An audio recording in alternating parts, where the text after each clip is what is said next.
Did you have any questions on this, Commissioner? I haven't even looked at it yet. Because we'll meet him today at 1, but I don't know. We're having some technical difficulties. We'll have a little time before we meet with him, so if you have We questions. online or no? Not yet.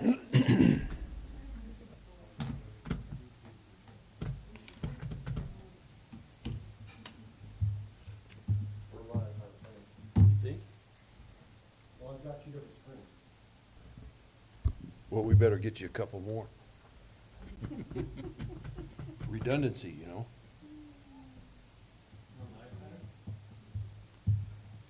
I told you the whiteboard and the marker would work real well. You did say that.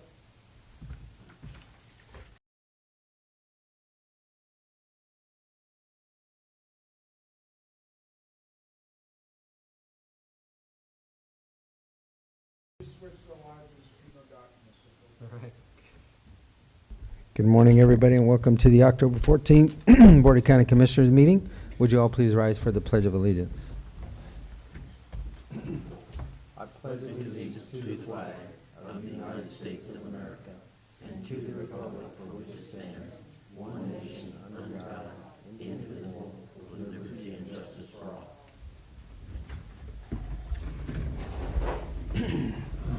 All right, we're going to call this meeting to order, and the first thing on our agenda are approval of our minutes. Gentlemen, do we have any additions or corrections? I do Okay. not. I move to approve the proceedings of Board of County Commissioners for Montezuma County held on Tuesday, October 7th, 2025, as presented. Second. It's been moved and seconded to accept the proceedings of the Board of Commissioners, Montezuma County for October 7th, 2025. Is there any discussion? All those in favor? Aye. Aye. Aye.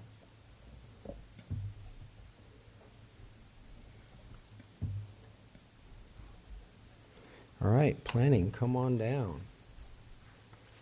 And it looks like this is the time being set aside for a public hearing for Paul Abate and Staci Cost. Do we have them here? All right. Would you call the roll, please, Kim? Commissioner Candelaria. Here. Commissioner Lindsay. Here. Commissioner Copenhaver. Here. Administrator Anderson. Here. Attorney Tarnowski. Here. Kim Purcell, clerk. Notice is hereby given that the Montezuma County Board of County Commissioners will hold a public hearing for review and determination of regarding a proposed subdivision and rezoning amendment application to Lot 2 of the Lynch Minor Subdivision, first amended, submitted by Paul Abate and Staci Cost on property located at 14587 Road 29.75 Dolores, Colorado, consisting of 21.05 acres, more or less, located south of Road R and east of Road 29, situated in Section 33, Township 37 North, Range 15 West, N.M.P.M. The hearing will be held Tuesday, October 14th, 2025 at 9:10 a.m. in the Commissioners' Hearing Room, Montezuma County Administrative Offices, 109 West Main, Cortez, Colorado. Interested persons may attend and give input. Information may be obtained from the Planning Office online services at https://co-montezuma-co.smartgovcommunity.com, public home. You may also contact the Planning Department at 970-565-2801 with questions. Dated the 18th day of September 2025, Kim Purcell, clerk, Board of County Commissioners, Montezuma County, Colorado, published in the Journal on Wednesday, October 1st, 2025. Did I just read the wrong one? Okay, sorry. Thank you, Kim. All right. Don, go ahead and give us an overview on this, please.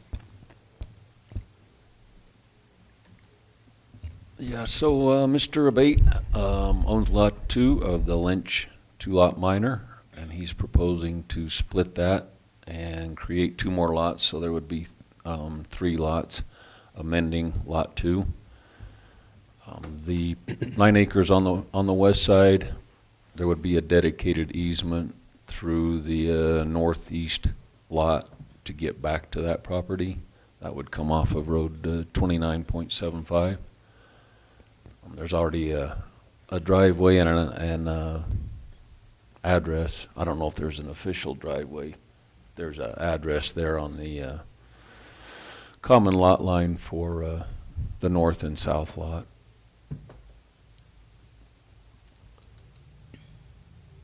But access would be off of 29.75 for all three lots.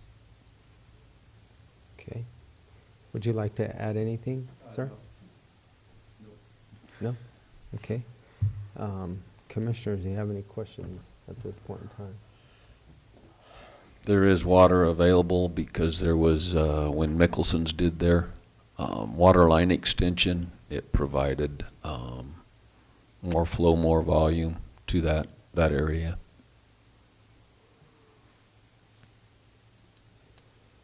An off-the-wall question. On the east side there of those two lots, with the 29.75 going through there, are we creating two little lots over there on the east side of that road? So, I mean, that property already exists there. It's, I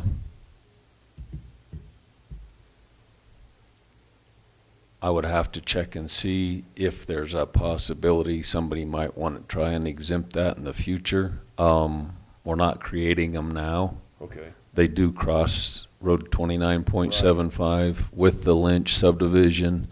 The county road has a dedicated 60-foot right-of-way there. It doesn't allow for much land there, so I wouldn't propose that we, try and do an exemption or an amendment to create those two little slivers, because I don't think you're going to meet much with setbacks or much usable property there. I don't think Paul plans on it. Yeah, I have no plans for it. I was assuming they would just be Yeah. part of it. No, it's that whole road system there is kind of a mess and has been a mess, but this was dedicated through the subdivision that Mr. Lynch did to the county road system. So I guess my question is on the road, which I've kind of brought that to your attention. The 29.75 right there has a 60-foot easement, but ahead of that, it does not. So. Correct. Well, on a moderate subdivision, what does it allow? Because we're back to a 30-foot easement. We're putting 3 more lots onto a road that has one way in and one way out, and now we've bottlenecked it at the end. So we're now at 30 feet, correct? It doesn't show it on this map. I guess Right. that's my question, is that really compliant with the land use code? So there's the lot south of his on the bottom right corner. That's a single lot development. Mhm. South of there is a 15-lot major. Yeah. When that was approved by the commissioners back in the mid-2000s, it was discussed that they could either use the upper subdivision road 29.6 or they could use 29.75 for access. So that was the decision then. That created kind of where we are now, and basically this just infills between the two from Road P south. And I understand that. I guess my question is, So for a major subdivision, it's required that you have a minimum 60-foot easement. It doesn't specifically say that on a moderate. That's what we advise and that's what we try and have. So But when- because that condition already exists, I guess technically through that subdivision, there's a 60-foot right-of-way. So 29.6, that's a 60-foot, it's a red road, but it's a 60-foot easement to get to 29.75? Is that correct? I guess my concern is that where that portion of that road starts just above that subject property is that we're on a 30-foot easement. And it now with that, who just, the owner was that just came in here not too long ago? Mickelson? Mickelson. Mm-hmm. how are we? My concern is we're bottlenecking it. We've got a 60-foot right-of-way, and now we've got that road is not a good road. It's a very small, I don't even know if it's 15 feet wide there. It's But not a we're great saying road, but everybody seems to want to use It's a it. horrible road. Why are we not using 29.6, or would this?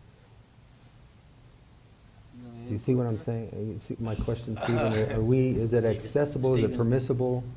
I get, the question here is, even though that's what it is now, since that's a green sign road, we still have a 60-foot easement there if we wanted to take it. Is that correct or not? I don't know that I can answer that off the top of my head. I think it would depend on the history of the road. And at this point, I don't know enough about the history of the road to say one way or the other. What I do want to say is that in our land use code, in the threshold standards section for parking and access, access is to be adequate for intended use such that traffic flow and circulation are not impeded, and that there's an approved access permit. Further, all interior roads in a subdivision are required to be built to county road standards.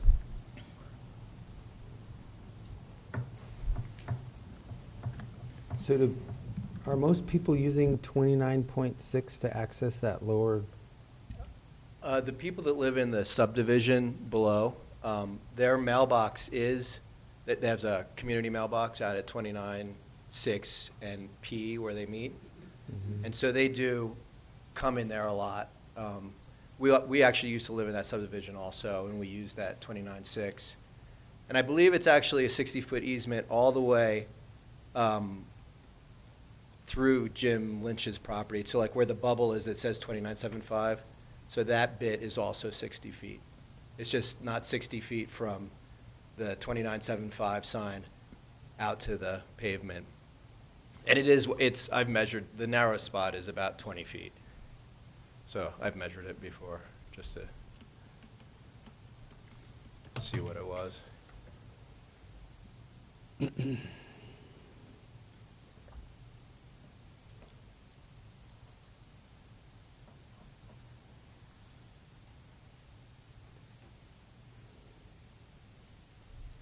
I guess that was my only, I just wanted clarification of whether we Right. put the access to where they only can access 29.6, or there's actually a dedicated 60-foot easement? Because I think we're gonna run into issues on 29.75. But I'll wait for clarification Well, I from the think, attorney.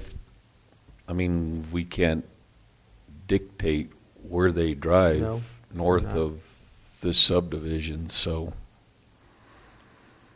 it was set up to use 29.6 as a better access if necessary to get to all that property to the south. Right, which is where this subdivision, the 60-foot easement is at, but from that 29.75 bubble north, it's not a 60-foot easement, correct? Or right of way? As far as I don't, you know. Yeah, the only- Correct, Because it's that's not. my It's a point. 29.6. It's not, but So, 29.6 was the dedicated road to advised get, access to get to everything south, other than Mickelson's parcels. correct, which that was, when he came in here, it was just access off of that, because it's almost, I don't want to call it a private road, but it was a 30-foot easement, because I remember the conversations that we were having.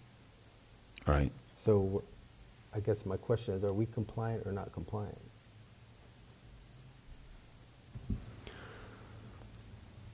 I don't think I can give an answer to that question. Really, the question for the board as far as access is what I read earlier. There's a requirement in our land use code that interior roads in a subdivision be built to county standards, and the access is required to be adequate for the intended use, such that traffic flow and circulation are not impeded.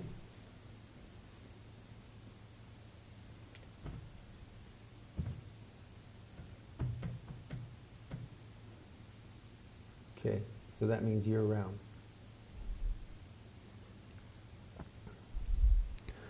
That's, I mean, that's all the language in there. Okay. What did P and Z have to say? They were unanimous to recommend it for approval, with the condition that he provide that dedicated easement from 29.75 west to the 9-acre parcel. Yeah, I know, that was, we had the same discussion before, whenever we approved that feed thing down there to begin with. That's why we made him have that 60-foot easement down through that other part. So there was a 60-foot easement, even though it's on a red sign road. Off of 29.6. Mm-hmm. Yeah. But that not was off of the- 7.5. Mhm. All right. I imagine if you're going west on R, you're using 29.6, and if you're going north, you run up 29.75. But we can't No, we're not- dictate. We're not gonna dictate. They're gonna do what people are gonna drive the way they wanna drive. I'm We're gonna not say gonna- that there's two options to get south down there, so they can use either road for accessing this. Here's my biggest concern is we're gonna add 3 more lots to a one-way in, one-way out road, that's already kind of a bottleneck type situation at best, and that kind of is a concern. This is heavily, it's JP up there, there's a lot of, it's dry. I just have concerns. I have a lot of concerns with ingress and egress. We're adding more, and there's nothing that says now that this 9-acre lot couldn't be split into 3 lots.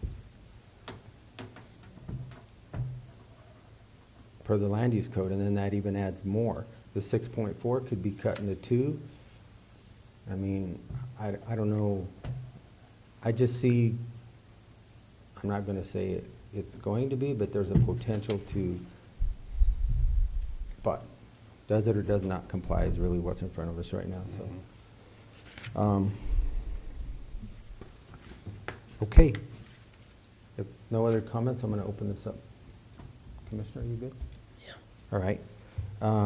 Then I will open up this application to public comment. Anybody wishing to speak for or against this application, please come forward to the podium, state your name and address for the record prior to providing your comments, and you may address the board at this time. All right, seeing no public comment, I'll close the public comment session of this application and bring it back to the commissioners. Gentlemen. I don't have anything. I think as long as their 29.6 is open, we have a 60-foot easement to this property.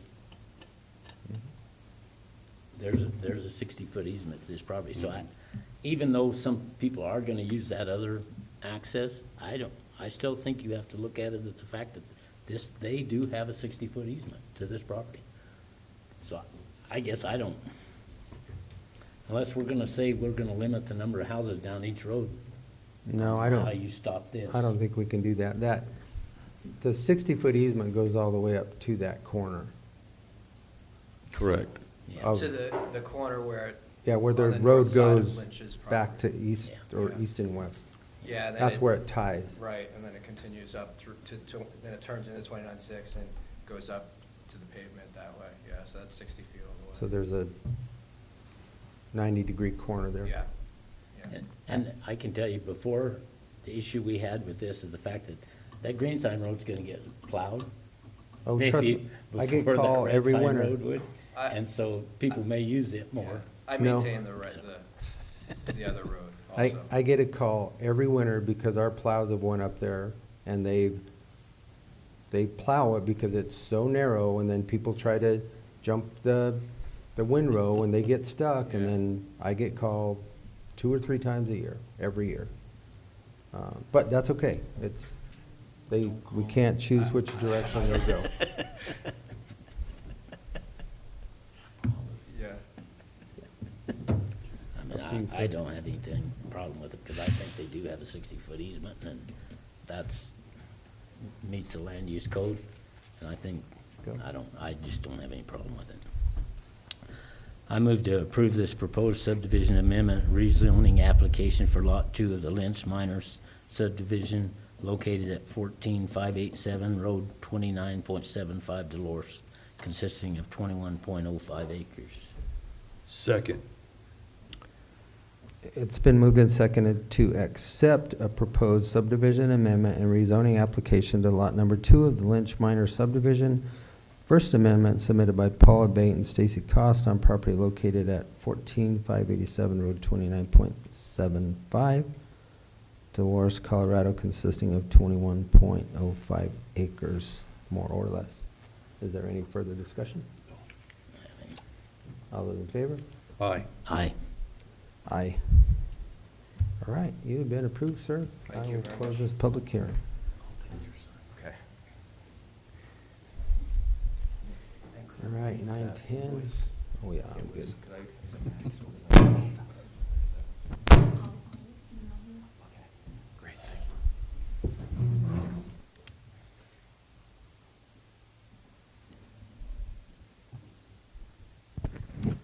All right, do you have your other applicants?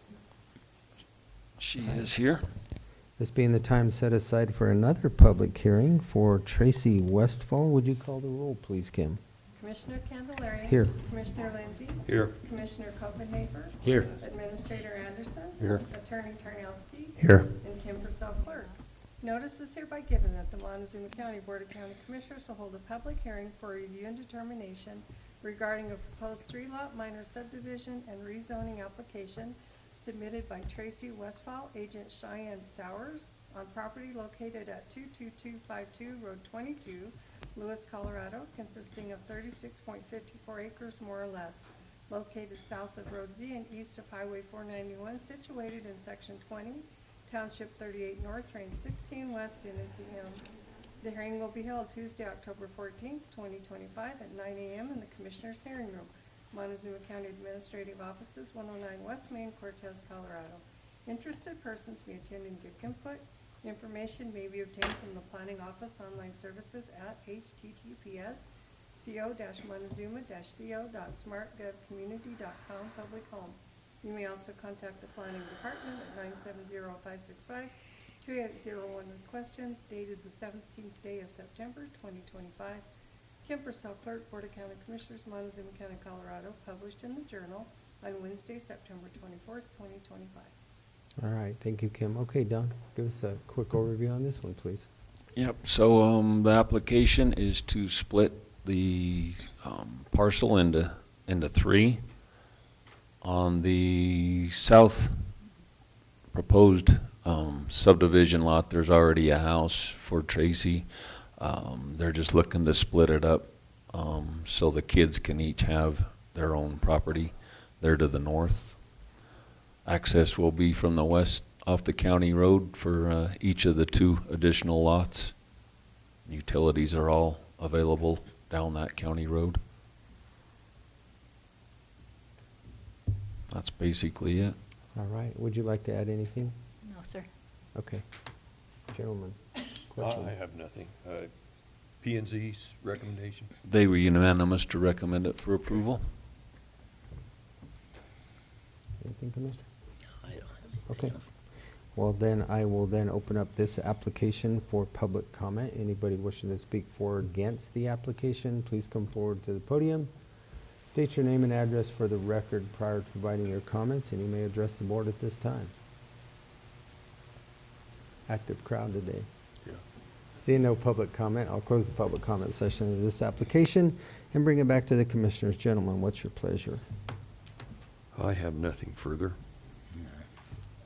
Meets all the qualifications of the land use code, so Okay. I don't think there's any issues with it. Do you? I don't. Okay. I move to approve this proposed 3-lot minor subdivision and rezoning application submitted by Tracy Westfall, agent Cheyenne Stowers, on property located at 22252 Road 22, Lewis, Colorado, consisting of 36.54 acres, as presented. Second.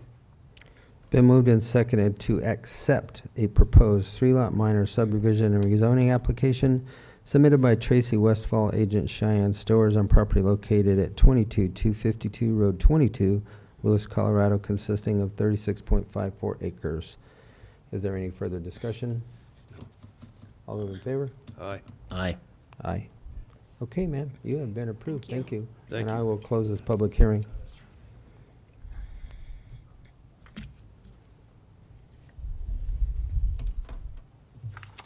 All right, and then it looks like we have a, We have a Mylar for signature for the Signatures?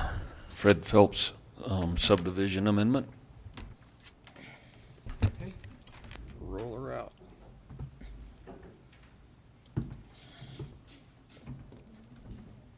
Yes.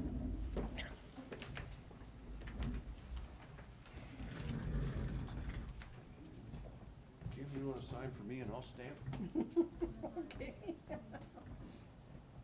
I don't think I've studied your signature that well. Oh, okay. I used to have a stamp a long time ago. When we'd sign all them checks. I bet it's still around.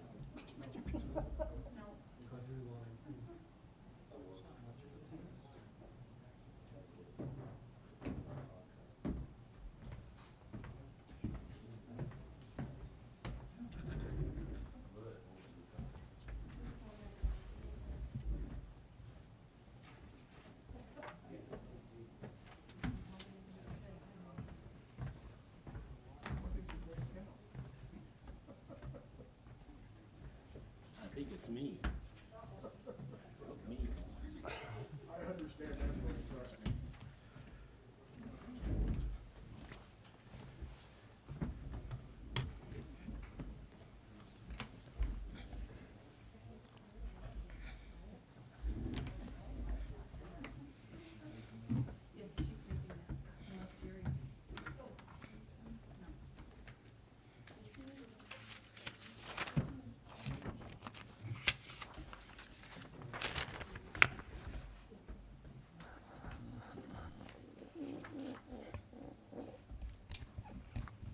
That's all we have on our agenda. Thank you. Thank you. very good. Thank you all.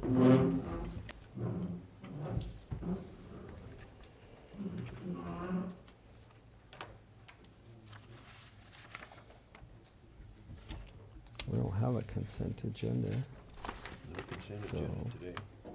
And I mean, public comment? All right, the public comment portion of the agenda provides the public an opportunity to speak to the Board of Commissioners about issues that are not on the main agenda. Testimony related to scheduled agenda items will not be allowed during public comment. Rules of decorum will be strictly enforced. Outbursts and interruptions from any person in the hearing room, including shouting, clapping, booing, laughing, or other reactions to proceedings, are prohibited. Any comments from the public shall only be made by persons who are residents of Montezuma County and who have been recognized by the chair, who are speaking into the microphone, and only after they have stated their name and address for the record. Each person will have 3 minutes to comment, and no speaker may yield their part or all of his or her time to another speaker, and comments shall only be made to the board. No comments or questions shall be directed to the staff or other members of the public. And with that, the public comment session is open, and the chair recognizes Alan Mays. So yes, thank you for the opportunity, everyone. Wonderful weather out there, enjoying all this moisture. It hasn't washed away anything yet here, so I'm glad to see that. My comment is in regard to the moratorium on the solar. I know that there's more information that's needed, but listening to the P&Z meeting the other night, they too said they needed more information. So my question, and that'll be a decision that you won't be doing anything today, but just wanted to bring my opinion out, because there are more energy options that need to be considered. I think maybe the moratorium, rather than just expiring tomorrow, should be considered for an extension. And I know that nothing will happen without a public hearing, But I do think that people will come in. There's a lot of government money that people want to get their project in the queue, and I don't know what that will do to some of the planning that has to go in P&Z. So anyway, that's just my comment, so thank you very much. Thank you. Next.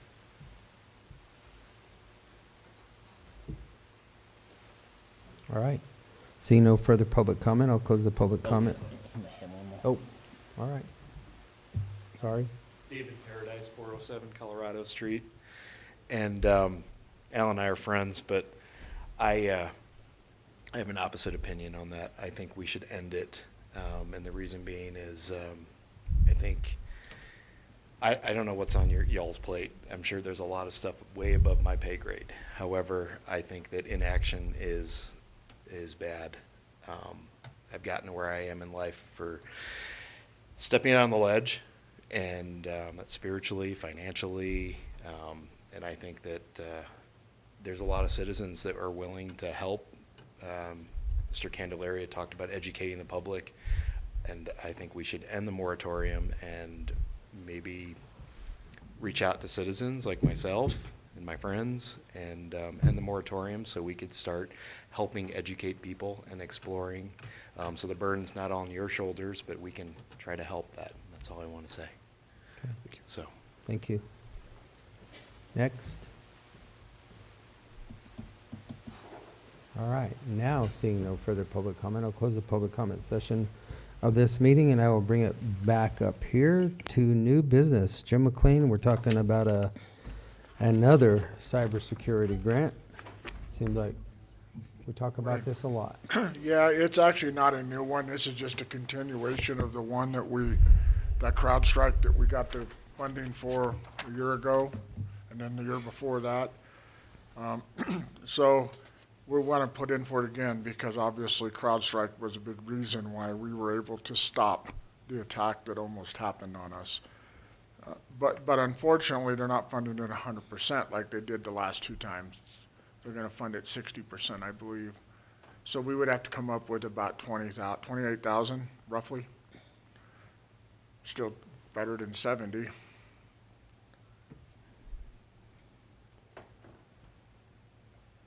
As Federal Department of Homeland Security? It's a combination of CISA Yeah, and federal government, Okay. Homeland Security. I was surprised that we were going to get any at all, to be honest, watching what was happening. And so that's when Phaedra reached out to me and said this was up. I'm like, yeah, we should probably do this because I don't know next year what it's going to look like.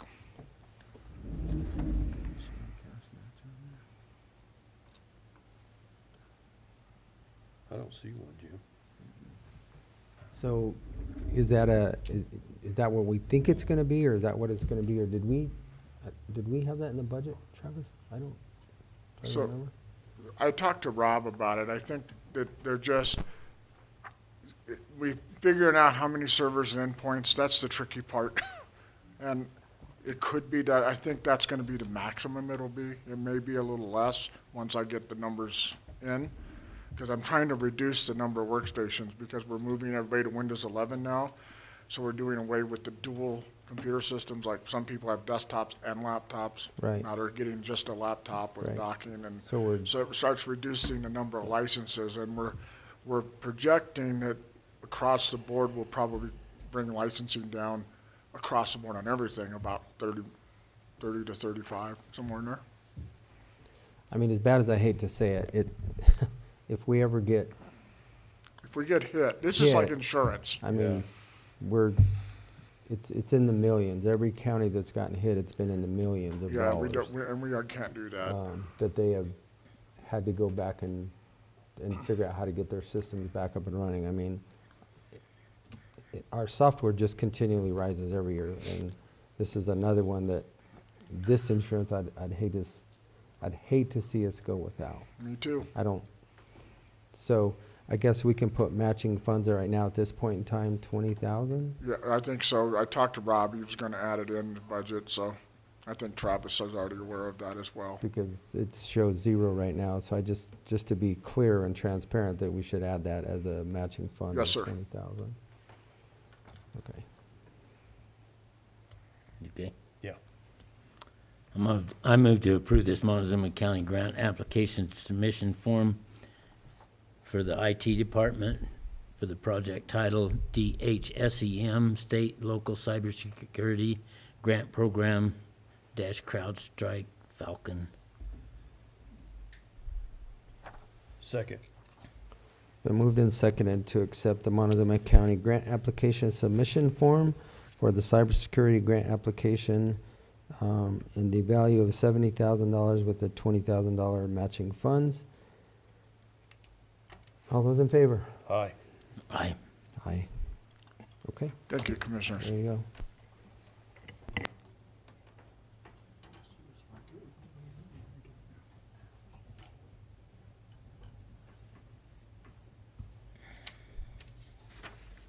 All right, Travis. We'll have our discussion on the taser purchase. Yes, sir. Commissioners, I'm going to present this for the sheriff's office. This is for upgrade for their tasers. Currently, they're X2 tasers that were purchased in 2014 are, one, no longer in production and cannot be replaced or repaired and or warrantied. If we enter and allow them to make this order in 25, we're going to save upwards of 12%. If we order these in 26, we're going to have a 12% increase, which total overall savings is about $32,000. Now, with that said, Taser is not going to bill us until after 26. We're just going to get the price cost set, get the Tasers ordered so we don't have that large increase. And we do have this number in the capital. Yes, we It have won't be this coming money in out the of the capital. sheriff's budget. We can actually take this cost out of the capital pot. So, as long as we're not billed until Yes. 26, we should be fine. And even if they did bill us this year, which they're not going to because there's been a lot of back and forth conversation Yep. between the sheriff's office, we have it in capital, we could cover it. Very good. I would so move, we accept Axion Enterprises, Inc. out of Scottsdale, Arizona for the purchase of tasers for the sheriff's office in the amount of $161,187.60. Now, real quick, Commissioners, that's the total cost. We're going to do a five-year okay. plan. So, 30 what's the total cost? 32, 32,719.82. Second. It's been moved and seconded to accept the Taser grant purchase from Axion in the amount, the total amount is $161,187 split over 5 years. Fiscal year 26 would be $719.82. $719.82. Gosh, that's small. All those in favor? Aye. Aye. Aye. Okay, very good. Get them ordered. All right, Travis, you're up next too with the proposed 26 budget. Commissioners, pursuant to statute, we have to have a proposed budget to the commissioners by tomorrow. We can go through all of this, but here the proposed budget is. Each one of you have been provided a copy. We'll also get it out to the community. We can get far into the weeds if you want, but globally, our general fund revenues are $15,893,013 with the expenditures, anticipated expenditures of $16.694 and $540. The combined sheriff's office is going from 42.84% of the overall general fund budget to 43.98. Now understand that does not include the overall cost for collective bargaining. So we'll have to make a budget amendment after that is completed, probably next year to cover those costs. Road and bridge revenues, $5.305 million. Total expenditures, $6.137 million. Social services, we're still trying to identify the overall state allocations, but currently $22.093 million, expenditures $22.489 million. Public health, theirs is what it is. We provide them $1.50 per capita, but their budget is revenues of $1.951 million, expenditures of 2.033 million. Senior and Transportation Fund, obviously 705,000, and expenditures will be 748,000. Capital expenditures, what we're gonna do is do some combined courts landscaping. We need to do a building assessment. That's in the capital fund. We're gonna provide funding for the shooting range, their road upgrade with their gravel, pay off the Annex 3 lease, $250,000 towards the Mesa Verde Trail project. The Assessor Flyover project, everybody knows about that. We're trying to capture property tax that may have not been assessed. We need to do some upgrades to our security cameras and computers. The Sheriff's Office is going to get detention radios, obviously just the taser upgrades. We're upfitting a vehicle for their transport. We did pull some money out of there, but we made some concessions to make that happen. And then each one of you should have received a packet about the parking lot replacement and upgrades. Some of them are really deteriorating, so we need to get that addressed next year. ETA fund, $680,000. Lodgers tax, their revenues $275, expenditures is $320. They did have some extra in their reserves. CTF revenues $479,000. We're going to transfer $240,000 to the general fund. The LEA $887,000 in revenues. We're going to transfer $794 to the general fund. And landfill, they're enterprise, so they spend what they bring in. Revenues of $1.774 million, expenditures of $1.632 million. Any questions? I have none. Not at this time. Expenditures exceeding revenues, it's all coming out of capital, or reserves, I mean. Reserves, yeah. Reserves. Good thing we have reserves. And just to kind of ease the commissioners' minds, we do budget conservatively, and I think that's a good thing, because if you look at across, even our neighbors to the east, they're hurting. You know, they're potentially going to cut 12 deputies from their sheriff's office, plus they're cutting a lot of FTEs, reducing expenditures. I know the city of Delta is asking for voluntary layoffs. Mesa County's on a hiring freeze. So granted, you know, we don't just spend arbitrarily. We budget conservatively for these specific issues. So we're not hurting in the long run. Out of that Region 9 meeting and they were talking about some of the other counties that they had spoken with. And it's pretty much a statewide problem. Revenues are down across the board. And ours is too, Yeah. overall revenues. Yeah. You know what, I was in a meeting yesterday as part of a committee, and we're not getting hit really hard on some of our funding, but we're gonna lose some additional money that we put in for. Which all makes a difference to the bottom line. Yeah. Everything that we do lose is just one more cut that we have to figure out how to make work. How to make ends So, meet. All right, thank you, Travis. No questions? Okay. I don't have any. All right, do we need an executive session today, sir? No. Okay. All right, then our county attorney's report.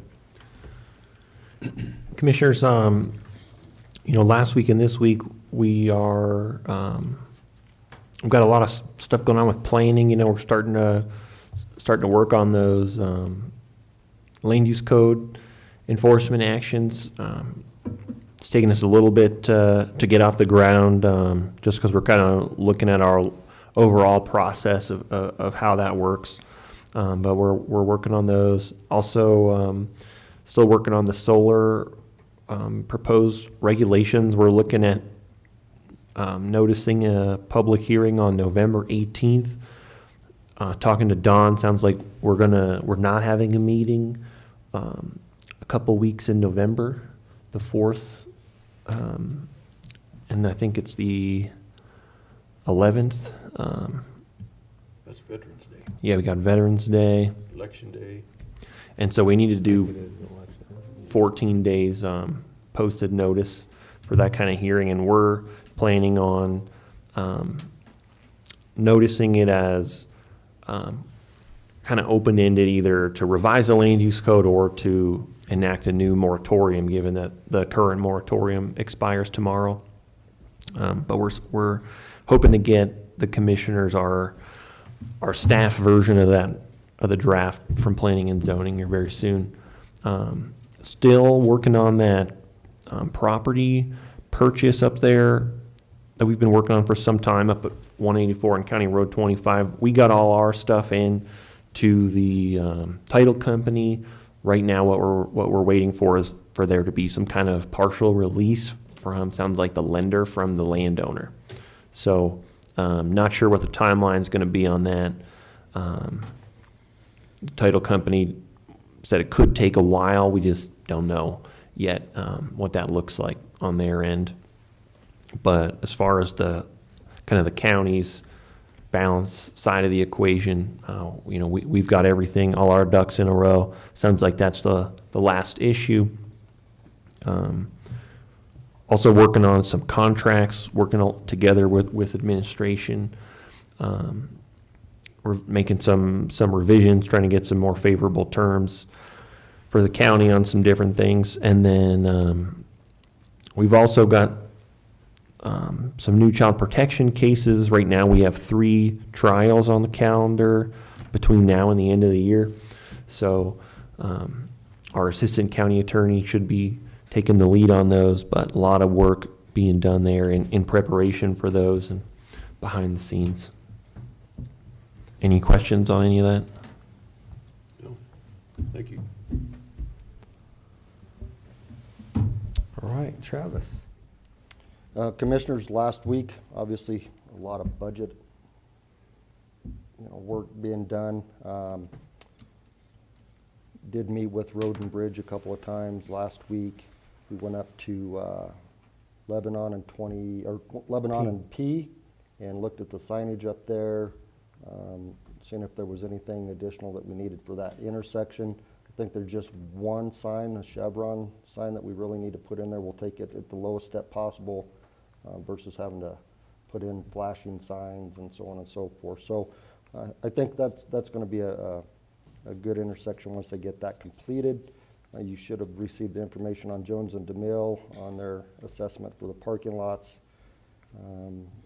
The biggest one, I think, is going to be the sheriff's office parking lot. When they put the asphalt down, instead of making it 3 or 4 inches thick, they only made it 2 inches thick, so it's starting to get some pretty wide cracks. So it sounds like we're going to have to replace that one. I looked at the one at the coroner's office. I don't think you can call that a crack. Yeah, I think we're I going to think have to. it's more of a crevasse. A crevasse? Yeah. Yeah, that's another one we're going to have to replace. So we're working through that. Then done some work for the Yeah, I know. Highway 184 and 25 road project. Met with Road and Bridge on that. Had some meetings with Enterprise on our GeoTab vehicle maintenance software. And this weekend I've done a lot of work trying to update the Dolores contract for law enforcement and try to meet everybody's needs related to that. So we'll see what happens. On the budget, it's posted on our website. It will be. Okay. Open for review. Anybody has any questions, give us a call. All right. I Yeah, do really, have Kim. something. All right. So it was announced at the end of last week that Dominion voting has been bought out by Liberty Vote. I don't know very much at this time other than the initial announcement. We did have a meeting with the clerks and the new owner yesterday morning, a conference call, and the way they talk, there's not going to be much change. It won't change our lease or anything at this point, but I will keep you guys posted, and if you have any questions, I would be happy to do some research and see what I can find out. So, Okay. fun stuff. Thank you, Kim. All right. Commissioners report. Commissioner Lindsay. Not much to report.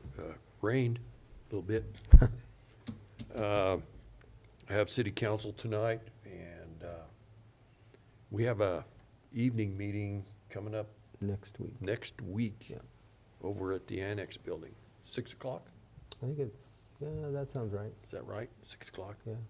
And then the next coffee with the county is the 23rd, somewhere in there. Yeah. 22nd, 27th. Okay, here, 10 o'clock. And that's about all I have. All right. Thank you. Commissioner Copenhaver.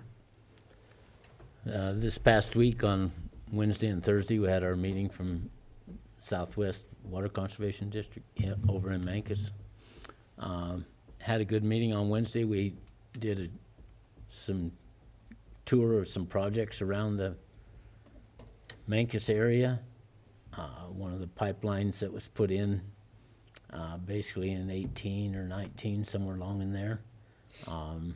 Put the root and ratlet ditch into a pipeline that's about, I think about 5 or 6 miles long.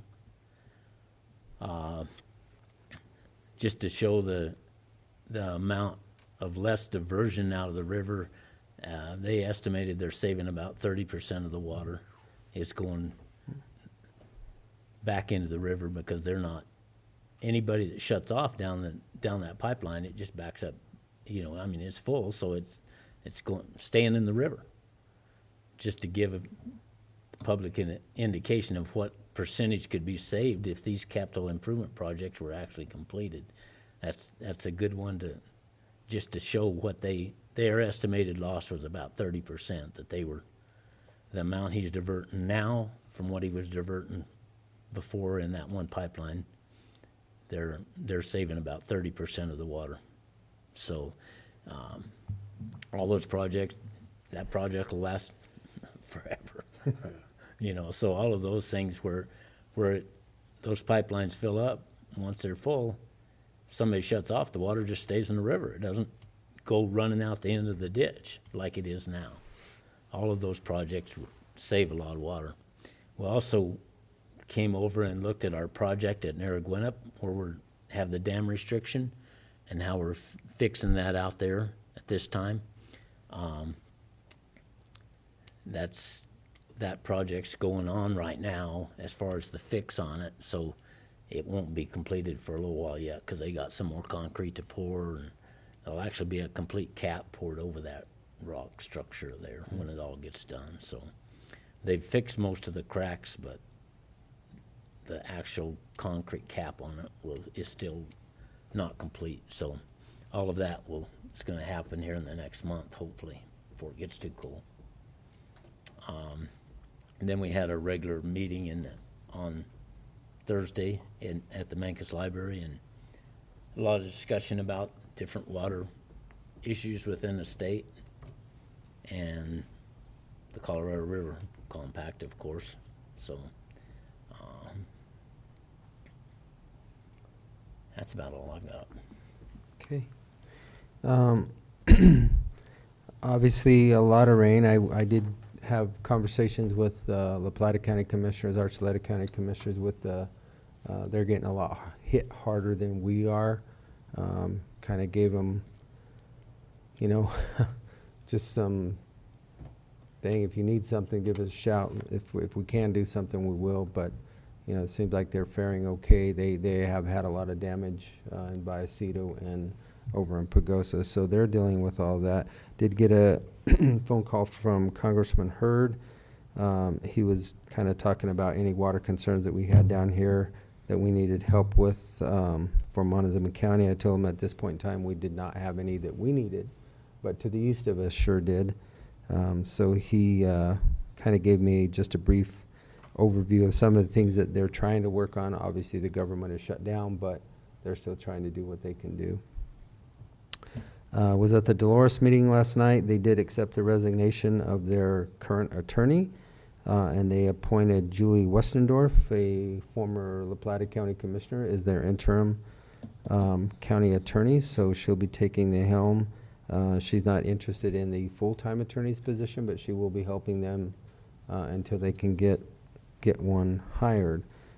Kelly Unrein was also appointed last night as the town clerk. So the town clerk and the treasurer's position are now back together again, which I guess is how they used to be in the past. There was a lot of discussion over the sheriff's contract, but since the negotiations are still going on between the county and the sheriff, or the town of Dolores, that was pulled off of their agenda last night. And then they were able to resend some old building codes from something that happened way back in the past, and that was about all they had other than their budget presentation. And that is all that I have, gentlemen. Motion to adjourn. Second. Been moved and seconded to adjourn this October 14th, 2025 meeting. All those in favor? Aye. Aye. Aye. Thank you all.